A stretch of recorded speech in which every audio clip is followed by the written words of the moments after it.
अस्सलाम वालेकुम। ધોરણ 8 વિષય ગણિત। આજે આપણે અર્ચિત ગણિત પોથી એટલે કે આપણી જે આલેખ પોથી છે એની અંદર પ્રકરણ 15 આલેખનો પરિચય ના દાખલા એટલે કે આલેખની સમજૂતી મેળવવાની છે। તો આપણે જોઈએ પાના નંબર 33ની ઉપર ઉદાહરણ નંબર 2। एक कार शहर पी थी शहर क्यू तरफ यात्रा करे छे। बन्ने शहर वच्चेनुं अंतर 350 किलोमीटर छे।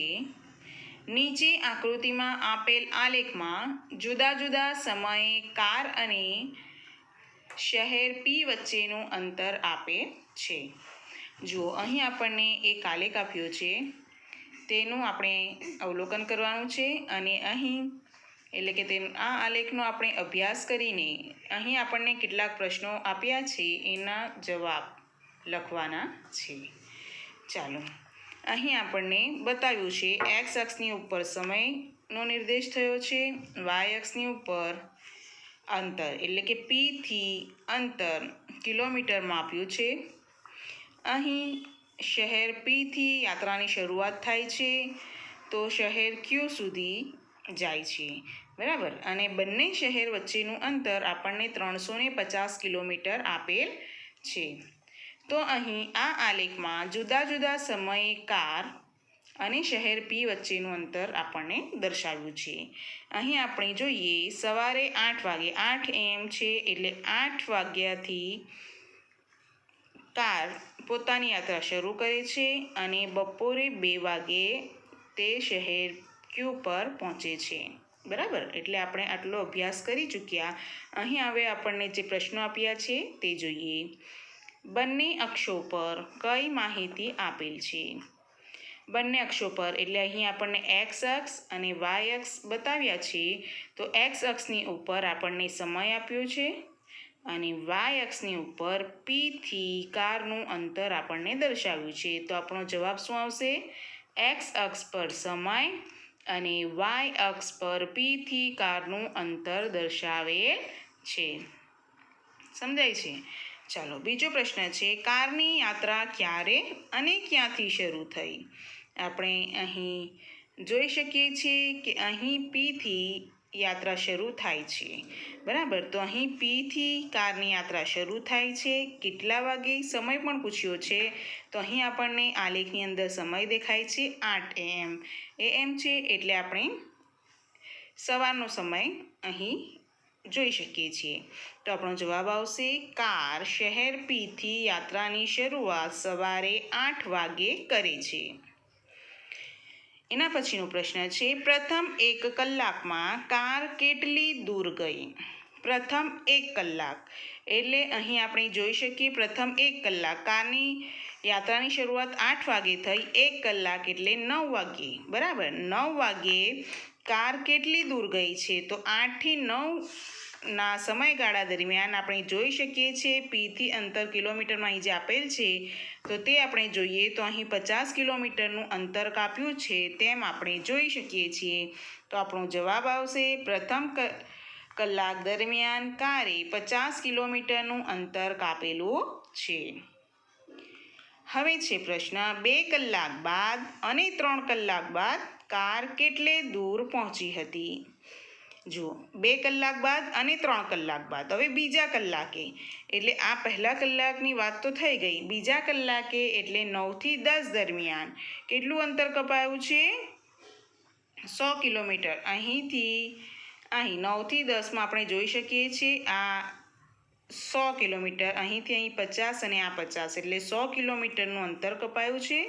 હવે ત્રીજા કલાકે એટલે 10 થી 11માં અહીં આપણે 10 થી 11નો જો સમયગાળો લઈએ છીએ 10 થી 11 તો અહીંયા આપણે જોઈ શકીએ છીએ 150 થી 200 એટલે એ સમયગાળો કેટલા કિલોમીટરનો થયો? 50 કિલોમીટર। તો અહીં આપણે જવાબ શું લખી શકીએ? ત્રીજા કલાકે એટલે કે 10 થી 11ના સમયગાળા દરમિયાન 50 કિલોમીટર અંતર કાપ્યું છે। ચાલો હવે પ્રશ્ન છે શું પ્રથમ 3 કલાકની ઝડપ સરખી હતી? શા માટે? તો અહીં આપણે જોઈએ 3 કલાક એટલે જુઓ અહીં 8 થી 9માં એણે 50 કિલોમીટરનું અંતર કાપ્યું, 9 થી 10માં 100 કિલોમીટરનું અંતર કાપ્યું છે, 10 થી 11માં ફરી 50 કિલોમીટરનું અંતર કાપ્યું છે, બરાબર. તો અહીં જે પ્રશ્ન આપણે જોઈ ગયા 3 અને 4 એના આધારે પણ આપણે કહી શકીએ છીએ કે અહીં 3 કલાકની ઝડપ સરખી નથી. હવે પ્રશ્ન છે, શું કાર કેટલાક સમય માટે કોઈ સ્થળે ઊભી રહેલ? તમારા જવાબનો તર્ક રજૂ કરો. જુઓ અહીં આપણે જોઈ શકીએ છીએ કે કયા સ્થળે કાર ઊભી રહેલ છે તે આપણે જોઈએ. જો અહીં આપણે જોઈએ 50 કિલોમીટરનું અંતર કાપ્યું છે, અહીં 150 અંતરે પહોંચી છે, અહીંથી 10 થી 11માં આપણને મળે છે 50 કિલોમીટરનું અંતર. હવે 11 વાગે આપણને જે માપ મળે છે તે 200 કિલોમીટર છે, તો 12 વાગે પણ આપણને 200 જ મળે છે, બરાબર ને.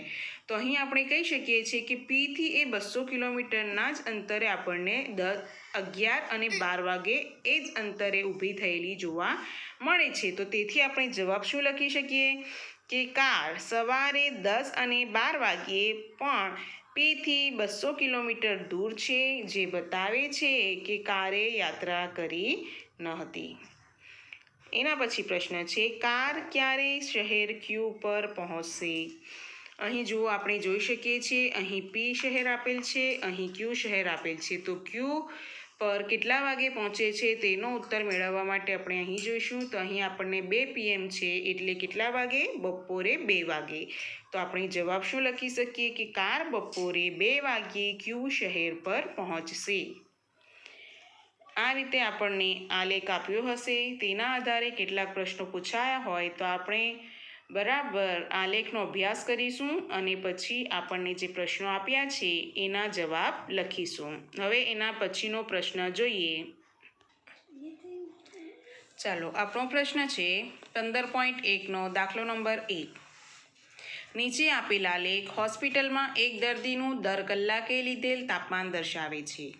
અહીં આપણને એક આલેખ દર્શાવ્યો છે. એ શેનું છે? એક હોસ્પિટલની અંદર એક દર્દીનું દર કલાકે લીધેલ તાપમાન, એના શરીરનું તાપમાન આપણને દર કલાકે કેટલું આવે છે એ દર્શાવતો આલેખ અહીં આપણને બતાવ્યો છે. આપણે જોઈ શકીએ છીએ કે અહીં એક્સ અક્ષ ઉપર સમય છે, વાય અક્ષની ઉપર તાપમાન છે અંશ સેલ્સિયસમાં. એટલે દર્દીના શરીરનું તાપમાન 34°C થી 39°C સુધીનું આપણને બતાવ્યું છે. અને દર 1 કલાકે એટલે 9 થી 3 દરમિયાન આપણને દરેક 1 કલાકે એ દર્દીના શરીરનું તાપમાનની નોંધ અહીં બતાવી છે. તો અહીં આપણે અભ્યાસ કરી લીધા પછી અહીં આપણને જે પ્રશ્નો આપ્યા છે તેની ચર્ચા કરીશું. બપોરે 1 વાગ્યે દર્દીના શરીરનું તાપમાન શું હતું? ચાલો, બપોરે 1 વાગે એટલે આપણે જોઈ શકીએ છીએ 9થી શરૂ કરીને અહીં 1 વાગે દર્દીના શરીરનું તાપમાન કેટલું છે? તો અહીં 36°C તો છે જ અને 37°C વચ્ચે મળે છે, બરાબર. તો આપણે લખીશું કે 36.5°C હતું. તો આપણો જવાબ શું આવશે? બપોરે 1 વાગ્યે દર્દીના શરીરનું તાપમાન 36.5°C હતું. હવે છે દર્દીના શરીરનું તાપમાન 38.5°C ક્યારે હતું? જો 38.5°C. હવે જુઓ 38.5 એટલે અહીં 38 છે, 39 છે, તો 38.5 આપણને અહીં મળશે. તો એ સમયગાળો કયો છે? 12 વાગ્યાનો. તો આપણે લખી શકીએ કે બપોરે 12 વાગ્યે શરીરનું તાપમાન 38.5°C હતું. આ સમગ્ર સમય દરમિયાન દર્દીનું તાપમાન 2 વખત સરખું રહ્યું હતું. આ બંને સમય કયા હતા? જુઓ આપણને જે પોઈન્ટ મળે છે તે આપણે જોઈએ. અહીં આ સમગ્ર સમય દરમિયાન દર્દીનું તાપમાન 2 વખત સરખું મળ્યું એમ આપણે શાના પરથી, એટલે એ સમયગાળો કયો છે? એ સમયગાળો આપણે જોઈએ તો આ સમયગાળો છે 1 અને 2 વાગે. 1 વાગે અને અહીં આપણને જે આલેખ છે તે આપણને 36.5°C 2 વખત મળે છે. એટલે 1 વાગે અને 2 વાગે દર્દીના શરીરનું તાપમાન સરખું રહ્યું હતું. હવે પ્રશ્ન છે બપોરના 1:30 વાગ્યે દોઢ વાગ્યે દર્દીનું તાપમાન શું હતું? આ તારણ પર તમે કઈ રીતે પહોંચ્યા? ચાલો અહીં આપણે જોઈએ દોઢ વાગે એટલે દોઢ ક્યારે વાગશે? 1 અને 2ની વચ્ચે દોઢ વાગશે, બરાબર. એટલે 1:30 આપણે 1:30 કલાક એટલે અહીં આવશે. 1:30 કલાકે આપણે જોઈ શકીએ છીએ કે દર્દીના શરીરનું તાપમાન આપણને કેટલું મળે છે? 1 વાગે 36.5 અંશ છે, 2 વાગે 36.5 છે, તો દોઢ વાગે પણ એટલું જ હશે. તો આપણે જવાબ લખી શકીએ કે બપોરે 1:30 વાગ્યે દર્દીનું તાપમાન 36.5 અંશ સેલ્સિયસ હતું. તારણ: દર્દીનું તાપમાન 1 વાગ્યે હતું, તે જ તાપમાન દોઢ વાગ્યે છે. હવે તાપમાન વધતું નથી. આપણે જોઈ શકીએ છીએ અહીં તાપમાન વધેલું જોવા મળતું નથી. જોઈએ કે સમયના કયા ગાળામાં દર્દીનું તાપમાન વધી રહ્યાનું જણાતું હતું. હવે આપણે અહીં આલેખનો અભ્યાસ કરીએ તો જોઈ શકીએ છીએ કે કયા સમયગાળાની અંદર દર્દીના શરીરનું તાપમાન વધેલું જોવા મળે છે. જો 9 વાગ્યે 35.5 અંશ સેલ્સિયસ છે, ત્યાંથી વધીને 36 થાય છે. એટલે 9થી 10નો જે સમયગાળો છે ત્યાં પણ થોડો ફેરફાર, એટલે આલેખ જે છે સહેજ ઊંચો જતો આપણને જોવા મળે છે. એ જ રીતે 10થી 11માં તો તાપમાનમાં વધારો થયેલો જોવા મળે છે, બરાબર. એટલે 10થી 11માં પણ આપણને વધારો થયેલો જોવા મળે છે. હવે અહીં આપણે જોઈએ કે 11થી 12માં આપણે આ આલેખ છે નીચે ઉતરતું આપણને જોવા મળે છે, બરાબર. એટલે આપણે આ લઈ નહીં શકીએ. હવે 12થી 1માં પણ તાપમાનમાં ઘટાડો થયેલો જોવા મળે છે.